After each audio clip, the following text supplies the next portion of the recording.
Жалпы бүгін выпускник.кз республикалық порталы Өскемен қаласында алғаш рет республикада бірінші рет республикалық білім көрмесін өткізіп жатырмыз. Бұл жерге Қазақстанның Өскемен, Алматы, Астана, Қызылорда, Ақтөбе қалаларынан келген 13 жоғарғы оқу орны келді.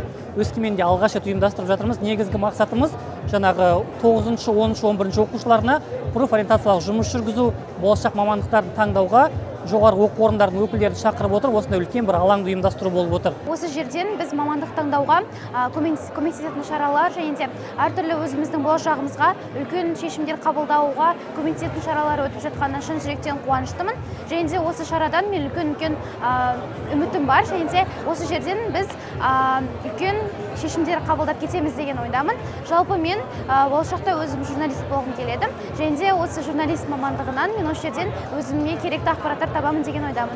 Бұл жерде қанттан жасалған жұмыс, презентационная скульптура из изомальта деп аталады. Бұл бізде чемпионаттан алынған модуль. Получается, бізде Астанада республикалық чемпионат болды, WorldSkills Қазақстан 2024 деген.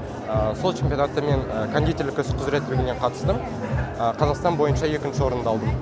Осындай қанттан скульптура жасау үшін примерно 3-4 сағаттай кетеді, бірақ негізі ең басынан жасау үшін 2-3 күнде кетеді.